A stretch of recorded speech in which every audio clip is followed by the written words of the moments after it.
네, 벌써 이제 9강인가요? 오르막길은 힘들고 내리막길은 빠릅니다. 지금쯤 소설을 쓰고 계신 분이 있는가 하면은 아직도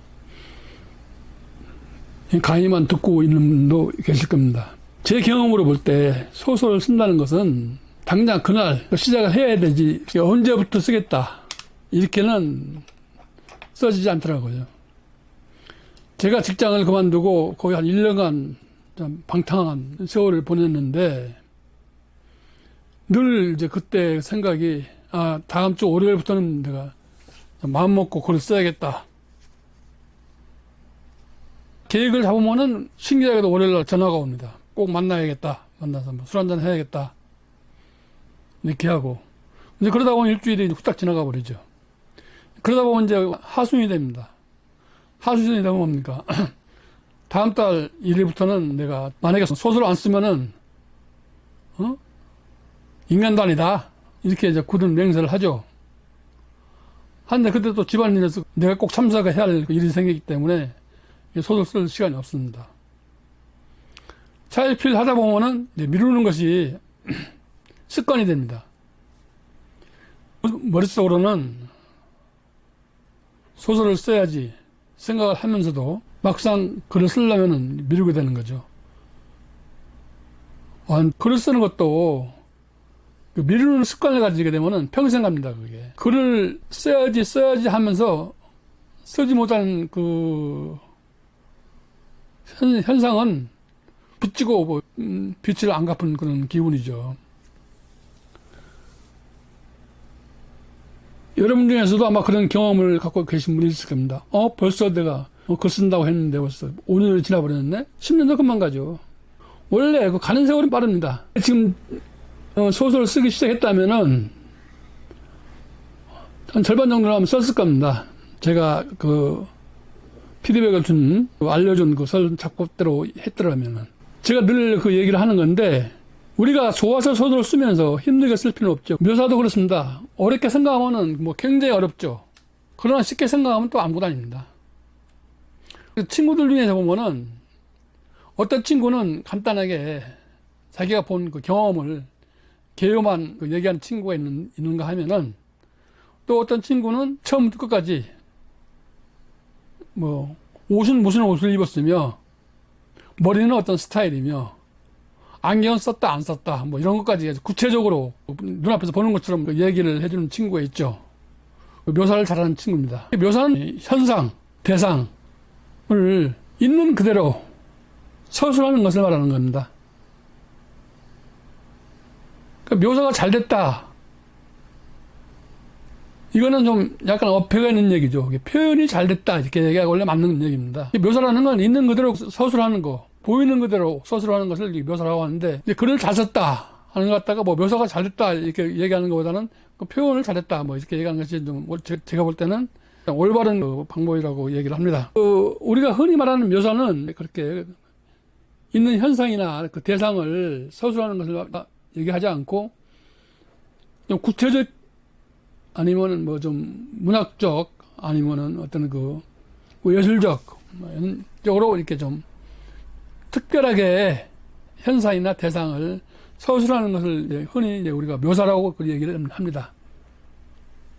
그래서 묘사가 잘 된 소설이다 하면은 좀 더 문장 자체가 짜임새가 있고 오감이 살아있는 그런 문체가 많죠.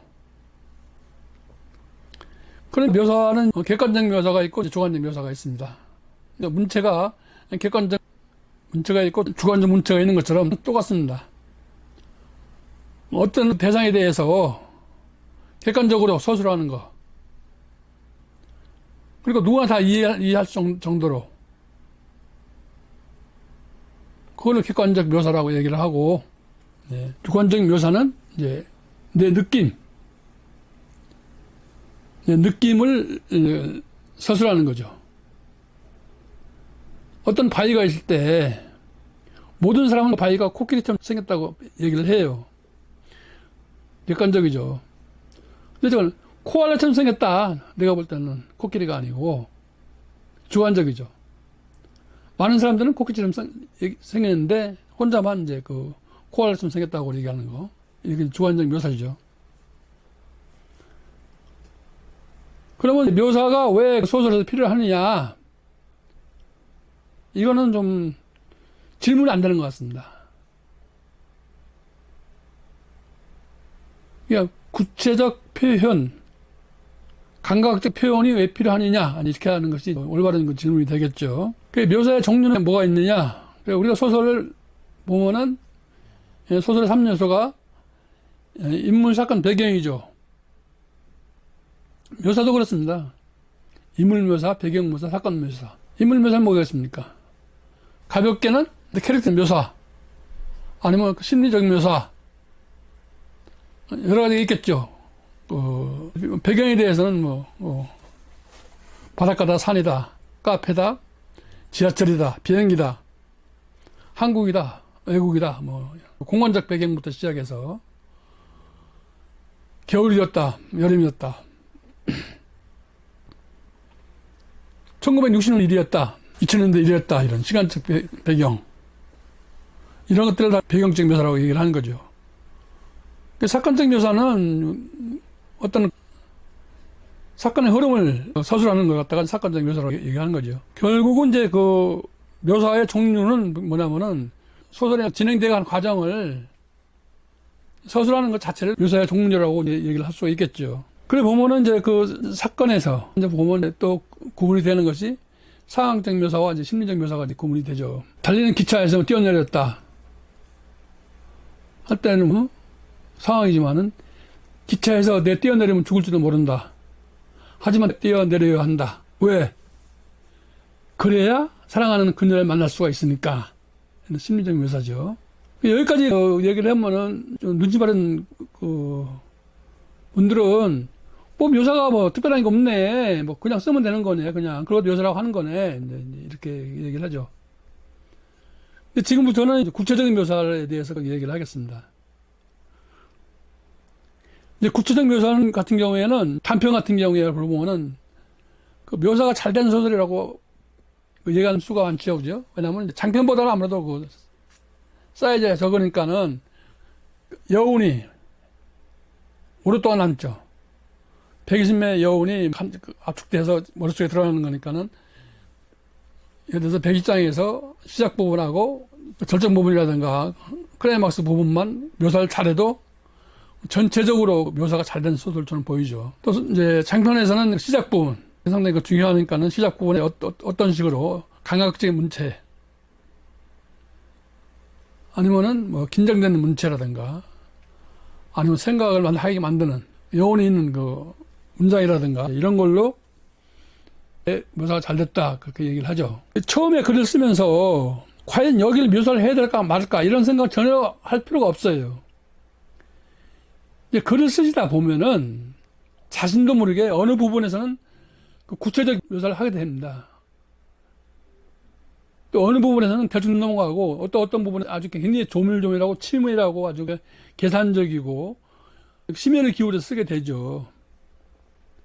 왜 그런 상황이 일어나느냐? 우리가 소설을 쓴다는 것 자체는 그 소설에 몰입을 해야 된다.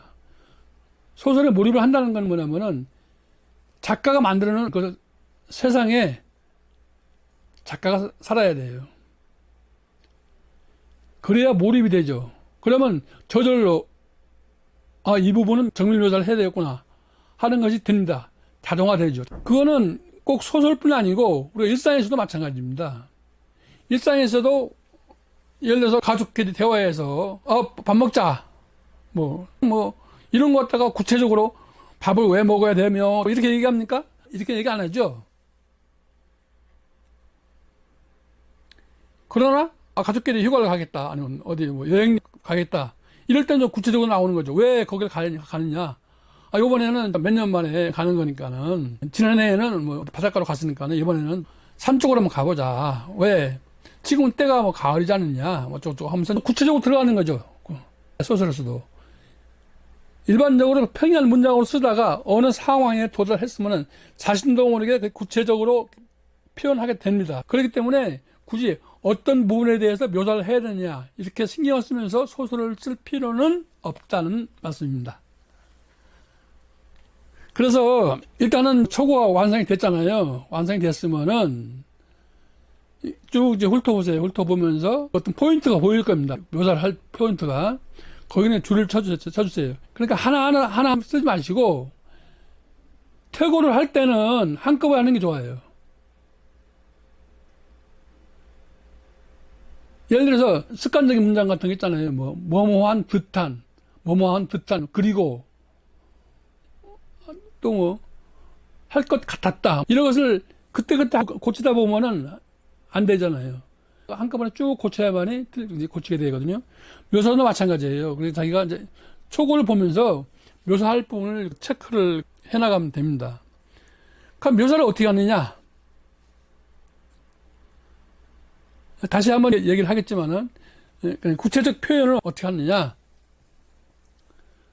그럼 기본적으로 묘사하는 대상에 대해서 본인이 잘 알고 있어야 됩니다. 잘 알고 있지 못한 상황을 억지로 묘사를 했다가는 나중에 좀 안 좋은 말을 듣게 됩니다. 이거 상황에 맞지도 않고, 내가 알기로는 이게 아닌데. 아니, 어떻게 쇠가 녹는 온도가 왜 300도야? 1000도가 넘어야 녹는데. 그러니까는 구체적이지 못한 것을 아는 척 하면 안 된다는 얘기죠. 소설에서 꼭 묘사뿐이 아니고, 사건을 전개해가는 과정이나 어떤 상황을 도입하는 것이라든가 모든 것을 다 자기가 가장 자신있게 아는 부분을 차용해서 써야 됩니다. 그런데 내가 모르겠다 이거를, 이 부분은. 내가 달나라에 가보지 않는데 어떻게 달나라에 가냐. 인터넷 검색해보니까 우주선 타고 어떻게 가겠다. 하면은 그런 부분 쓰지 말라는 거냐? 이게 아니죠. 자신 없는 부분은 그냥 달나라에 갔다 왔다 이러면 되는 겁니다.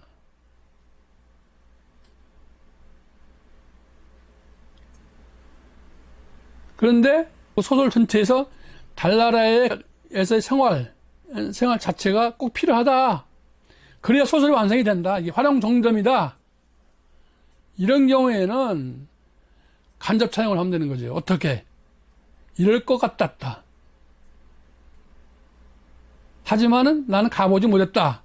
솔직히 고백하는 거죠. 그렇지만은, 그거는 편법이고, 소설을 쓰실 때에는 반드시 자기가 가장 잘 알고 있는 부분을 써야 됩니다.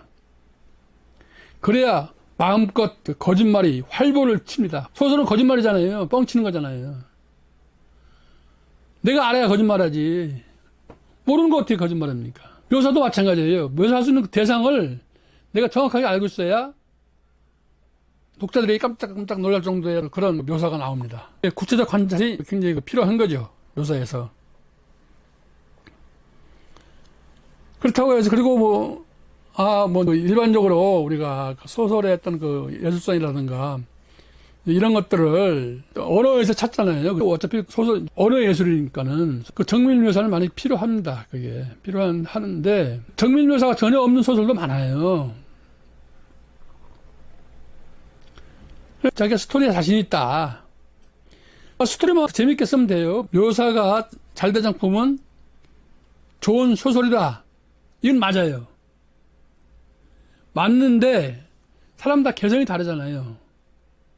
개성이 다르기 때문에 묘사를 못하면서 억지로는 하지 말라 이거죠. 소설에서 중점적으로 하는 묘사가 이제 심리적 묘사죠, 그죠? 심리적 묘사를 어떻게 하냐에 따라서 캐릭터가 사느냐, 허수아비가 되느냐, 이렇게 판가름이 됩니다. 특히 전적 시점에서의 어떤 심리적 묘사하고 주인공의 시점에서의 심리적 묘사하고는 다르죠. 주인공 시점 같은 경우에는 좀 아무래도 주관화가 많이 됐기 때문에 묘사를 하기가 좀 싫은데, 전제 같은 경우에는 이제 A와 B와 어떤 그 평행을 이루고 갈등을 조장하기 위한 묘사이기 때문에 심리적 묘사가 좀 힘이 들죠. 심리적 묘사가 그 캐릭터를 살린다고 가공의 묘사를 하면 안 됩니다. 그러니까 묘사에서는 정확하고 구체적이고 정보가 틀리면 안 됩니다. 그 세 가지 중에서 하나만 틀려도 묘사를 안 한 것부터 못합니다.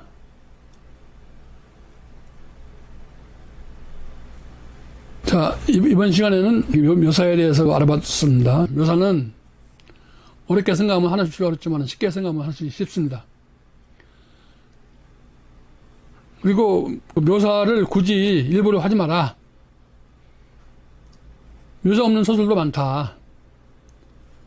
그러니까 묘사를 하려면은 정확하고 구체적이고 정보가 틀리면 안 된다.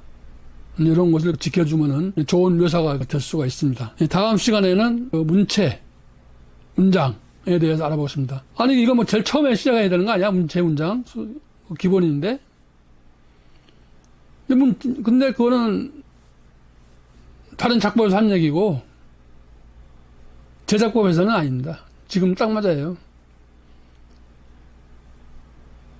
왜? 태고 과정이니까는 태고 과정에서 문체를 고치라 이거죠. 문장은 뭐고 문체는 뭐고 사촌지간이죠. 뭐. 하지만 알고 쓰는 거하고 또 모르고 쓰는 거하고 다르잖아요. 외사촌인가 친사촌인가도 모르는 거니까는. 자, 오늘도 화이팅! 오늘도 소설 안 쓰는 사람들은 쓰세요. 후회합니다. 언제? 내일 되면 또 후회해요. 오늘부터 쓰세요.